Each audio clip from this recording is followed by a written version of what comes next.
Dear students, Assalamu alaikum. My name is Professor Abdul Ghafoor and I am your physics tutor. Dear students, how to read vernier caliper.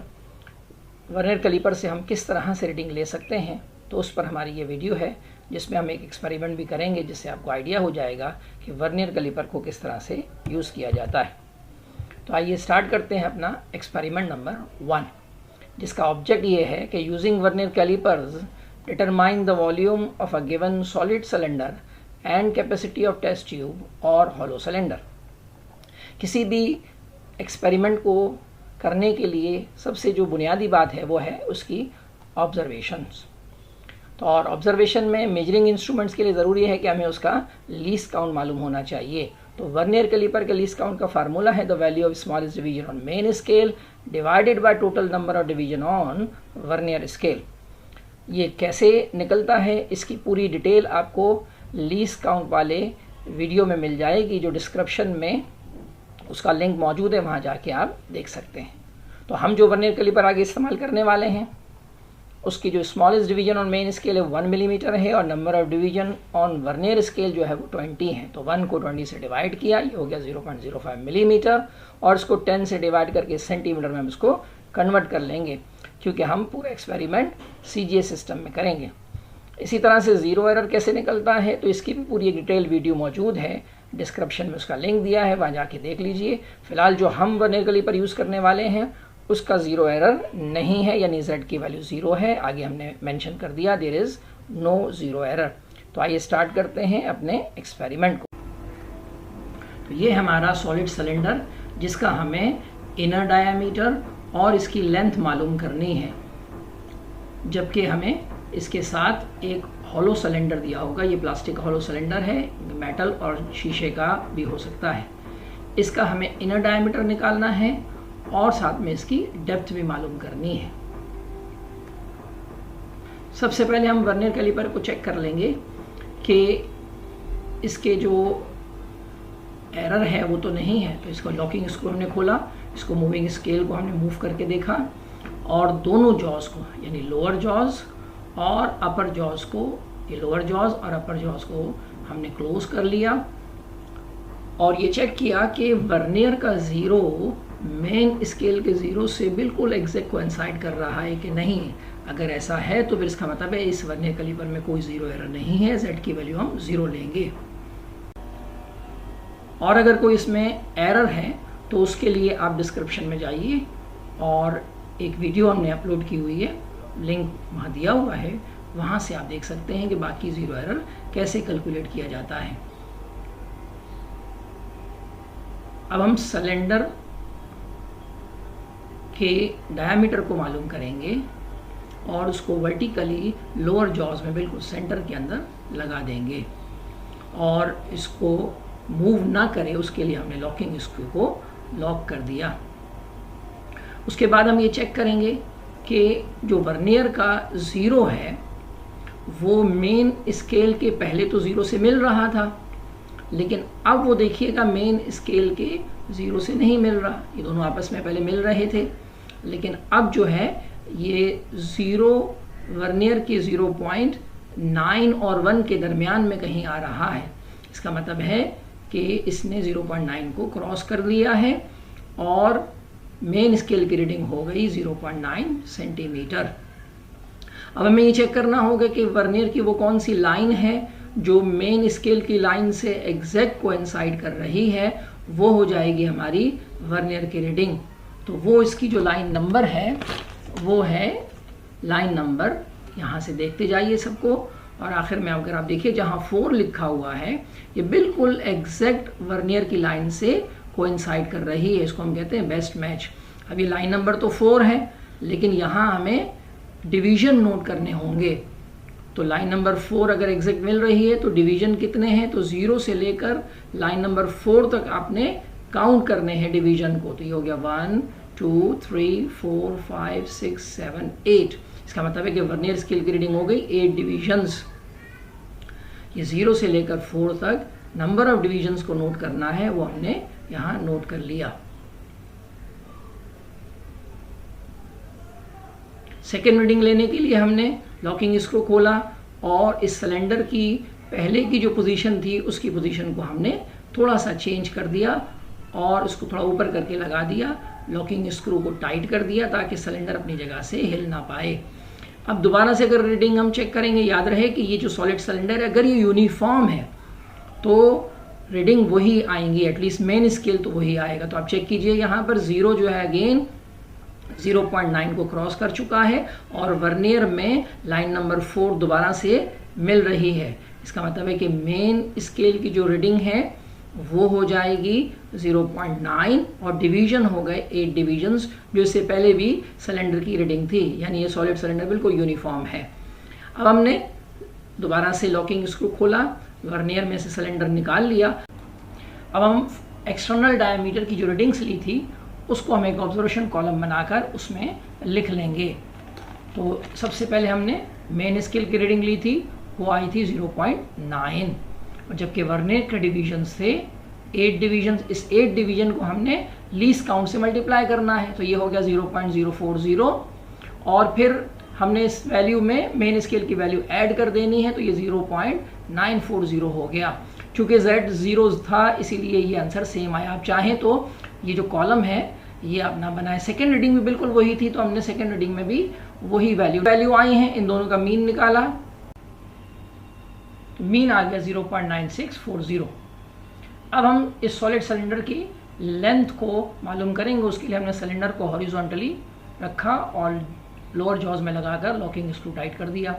अब आप देखें कि जो vernier का 0 है वो कहाँ पर मौजूद है, तो वो आपको नज़र आ रहा है 2.5, फिर उसके बाद 2.6 और 2.7 के दरमियान में नज़र आ रहा है। इसका मतलब है कि उसने 2.6 को क्रॉस कर लिया है, तो मेन स्केल की हमारी जो रीडिंग हुई वो हो गई 2.6 सेंटीमीटर। डिवीजन देखना है कि कौन सा मैच कर रहा है, बेस्ट वाला। 0 से यहाँ चेक करें तो ये 0, 1, 2, 3 और 4, यानी लाइन नंबर जो 2 है, जो डिवीजन नंबर 4 बनते हैं वो बिल्कुल ही वर्नियर की लाइन मेन स्केल की लाइन से कोइंसाइड कर रही है। तो डिवीजन्स हो गए 4 डिवीजन्स।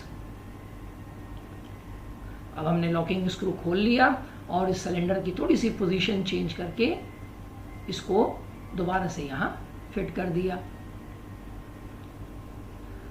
अब अगर ये सिलेंडर यूनिफॉर्म है तो रीडिंग फिर वही आएगी। तो मेन स्केल चेक कीजिए तो देखें आप, ये इसने जो वर्नियर का 0 है वो 2.6 को क्रॉस कर चुका है, तो इसका मतलब है कि मेन स्केल की रीडिंग हो गई 2.6 सेंटीमीटर। और अगर डिवीजन्स को हमें देखना होगा तो डिवीजन चेक करें तो यहाँ अगेन 2 जो है बिल्कुल एग्जैक्ट कोइंसाइड कर रहा है, यानी यहाँ पर 4 डिवीजन्स हैं। तो वर्नियर के 4 डिवीजन्स हो गए, तो वर्नियर की रीडिंग हो गई 4 डिवीजन्स। अब इसको हमने ऑब्जर्वेशन कॉलम में लिख लेना है। ऑब्जर्वेशन कॉलम में हमने रीडिंग जो नोट की थी उसको हम लिख लेंगे। तो सबसे पहले हमारे पास मेन स्केल की रीडिंग थी जो कि 2.6 थी, डिवीजन 4 थे, इस 4 को लीस्ट काउंट से मल्टीप्लाई किया तो ये 0.020। इसमें हमने मेन स्केल की वैल्यू को ऐड कर दिया तो ये बन गया 2.620। 0 एरर 0 था तो ये सेम रीडिंग आ गई। बिल्कुल इसी तरह से सेकेंड रीडिंग भी हमने नोट कर ली और वो भी वही थी, इन दोनों का मीन निकाला तो मीन आ गया 2.620। अब हम सिलेंडर के इनर डायामीटर को मालूम करेंगे।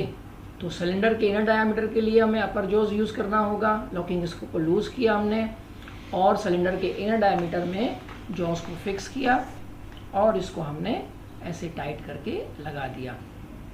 लॉकिंग स्क्रू को हमने टाइट कर दिया। अब मेन स्केल की रीडिंग आप चेक करें तो 0 से वर्नियर स्केल की रीडिंग अब जो है वो 1.8 को क्रॉस कर चुकी है। इसका मतलब है कि मेन स्केल की रीडिंग हो गई 1.8 सेंटीमीटर। जबकि डिवीजन अगर आप चेक करें तो लाइन नंबर 3 जो है वर्नियर की वो मेन स्केल की लाइन से एग्जैक्ट कोइंसाइड कर रही है। इसका मतलब है कि यहाँ डिवीजन हो गए टोटल 0 से लेकर 3 तक 6 डिवीजन्स। तो नंबर ऑफ डिवीजन्स हो गए 6 और मेन स्केल रीडिंग हो गई 1.8। बिल्कुल इस तरह सेकेंड रीडिंग लेने के लिए हमने लॉकिंग स्क्रू को लूज़ किया और सिलेंडर को थोड़ा सा रोटेट कर दिया ताकि उसकी पोजीशन बदल जाए और दोबारा से हमने उसको फिक्स करते हुए लॉकिंग स्क्रू को टाइट करेंगे। और अगर ये यूनिफॉर्म है तो फिर इसकी रीडिंग भी वही आएगी।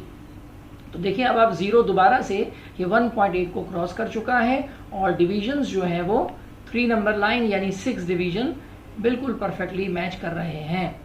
तो डिविजन्स हो गए 6। इसको भी हम ऑब्जर्वेशन कॉलम में नोट कर लेंगे। वही ऑब्जर्वेशन कॉलम बनाया है हम, लेकिन इस मरतबा इनर डायमीटर के लिए बनाएंगे। तो मेन स्केल की रीडिंग थी इसकी 1.8, डिवीजन से 6, इसको लीस्ट काउंट से मल्टीप्लाई करेंगे तो ये हो जाएगा 0.030 और इसमें मेन स्केल ऐड कर दिया तो 1.830 आ गया। 0 Z की वैल्यू 0 थी तो सेम आ गया। सेकेंड रीडिंग भी उसी तरह से हम नोट कर लेंगे और फिर इन दोनों वैल्यू का मीन निकाल लेंगे। अब हम इस हॉलो सिलेंडर की डेप्थ मालूम करेंगे, यानी जिसको हम उर्दू में गहराई कहते हैं। तो ये जो डेप्थ रॉड है इसके अंदर हमने हॉलो सिलेंडर को फिक्स किया। मेक श्योर कि ये जो हॉलो सिलेंडर की जो रॉड है ये बिल्कुल इसके बॉटम को टच करनी चाहिए। तो इसको टच करते हुए फिर हम इसको वर्नियर कैलिपर बंद करेंगे और हॉलो सिलेंडर निकाल कर लॉकिंग इसको टाइट करेंगे ताकि वर्नियर कैलिपर अपनी जगह से मूव न कर सके। अब जरा वर्नियर के स्केल को चेक कीजिए तो इसका मेन स्केल 7.5, 7.6 और 7.7 के बाद आ रहा है, यानी मेन स्केल रीडिंग हो गई 7.7। जबकि डिविजन्स अगर आप चेक करें तो वो कौन सी लाइन है जो वर्नियर की बिल्कुल बेस्ट मैच कर रही है, तो वो हो गई लाइन नंबर 2, यानी डिवीजन नंबर हो गए 4 डिविजन्स। तो नंबर ऑफ डिवीजन हो गए 4 डिवीजन और मेन स्केल हो गया 7.7। लॉकिंग स्क्रू दोबारा से हमने लूज कर दिया और मेजरिंग डेप्थ में दोबारा से सिलेंडर को इस तरह से लगाया कि इसकी डेप्थ को वो रॉड टच कर रही हो। फिर इसको हमने क्लोज करके बिल्कुल प्रॉपर तरीके से लॉकिंग स्क्रू को टाइट किया और रीडिंग को नोट किया। तो अब रीडिंग देखिए तो मेन स्केल की रीडिंग तो वही 7.7 सेंटीमीटर आ रही है, लेकिन इस मरतबा जो नंबर ऑफ डिवीजन है उसको चेक कर लेते हैं कि वो वही हैं कि नहीं। तो लाइन नंबर 5 को अगर आप देखें तो बिल्कुल परफेक्टली मैच कर रही है, जबकि इससे पहले 2 मैच कर रही थी। लेकिन अब जो है ये लाइन नंबर 5 बिल्कुल सीध में मेन स्केल की लाइन से मैच कर रही है। तो नंबर ऑफ डिवीजन 0 से लेकर 5 तक ये हो गए 10 डिवीजन्स। तो यहाँ हमारे डिवीजन्स बन गए 10 डिवीजन्स और मेन स्केल होगी 7.7। इसको भी हमने ऑब्जर्वेशन कॉलम में लिख लेना है। तो हमने डेप्थ को एक ऑब्जर्वेशन कॉलम बनाया, मेन स्केल की रीडिंग हमने लिखी 7.7, डिवीजन 4 है और लीस्ट काउंट से मल्टीप्लाई किया, मेन स्केल उसमें ऐड कर दिया और Z उसमें से माइनस कर दिया जो कि था ही नहीं। सेकेंड रीडिंग में डिवीजन्स का फर्क आया है तो यहाँ पर फिर लीस्ट काउंट से मल्टीप्लाई कर दिया, मेन स्केल में ऐड कर दिया और इसको यहाँ लिख लिया। दोनों का अब मीन निकालेंगे तो ये मीन आएगा 7.735।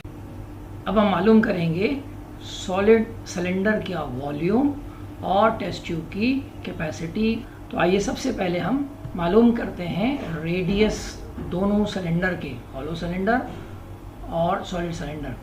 तो रेडियस मालूम करने के लिए हमें डायमीटर को 2 से डिवाइड करना होगा। तो पहले मालूम करते हैं हम external radius of solid cylinder R1 D1/2, यानी जो पहले हमने सबसे पहले जो डायमीटर निकाला था वो था 0.940, उसको 2 से डिवाइड किया तो इससे रेडियस आ गया हमारे पास 0.470 सेंटीमीटर। बिल्कुल इसी तरह से हमने इनर रेडियस मालूम करना है हॉलो सिलेंडर का जो कि R2 है। इसको हम जो हॉलो सिलेंडर का डायमीटर निकाला था 1.830 उसको 2 से डिवाइड करेंगे तो इससे हमारे पास रेडियस मिल गया। अब हमारे पास सॉलिड सिलेंडर का भी रेडियस आ गया और हॉलो सिलेंडर का भी रेडियस पता चल गया। इस रेडियस की मदद से हम वॉल्यूम मालूम कर सकते हैं। तो सबसे पहले हम निकालते हैं सॉलिड सिलेंडर का वॉल्यूम, जिसका फार्मूला है जो ऑब्जेक्ट में आपको गिवन होगा एग्जाम के अंदर, वो है V1 = पाई R1² इंटू L। पाई R1 और L की वैल्यू हमने सब्स्टिट्यूट की। पाई की वैल्यू 3.14 है, R1 की वैल्यू ये जो हमने निकाली है अभी उसको पुट किया और जो लेंथ मालूम की थी सॉलिड सिलेंडर की वो थी 2.620। इन सबको कैलकुलेटर की मदद से जब सॉल्व किया तो वॉल्यूम आ गया 1.817 सेंटीमीटर क्यूब। बिल्कुल इसी तरह से हम हॉलो सिलेंडर का जो इनर वॉल्यूम है या उसकी कैपेसिटी वो मालूम करेंगे। उसका फार्मूला है पाई R2 स्क्वायर इंटू डी। पाई की वैल्यू 3.14, R2 की वैल्यू अभी ऊपर निकाली 0.914 और डेप्थ की वैल्यू जो हमने निकाली थी 7.735, उसको पुट किया, कैलकुलेटर से सॉल्व किया तो इससे हमें वॉल्यूम मिल गया, यानी capacity of the test tube 20.334। Decimal place 3 इसलिए लिखा है कि लीस्ट काउंट जो है वो 3 डिजिट का है, तो लीस्ट काउंट जितने डिजिट का होता है अपने फाइनल आंसर को उतने डिजिट में हम लिखते हैं। फाइनली आखिर में हम रिजल्ट्स लिखेंगे। जो हमारे पास दोनों रिजल्ट आ गए, वॉल्यूम ऑफ सॉलिड सिलेंडर और कैपेसिटी या inner volume of hollow cylinder. ये था हमारा प्रैक्टिकल नंबर 1, जिसको हमने बिल्कुल बोर्ड के यानी एग्ज़ाम के पैटर्न पर सॉल्व किया। मिलते हैं अगली वीडियो में। अल्लाह हाफिज़।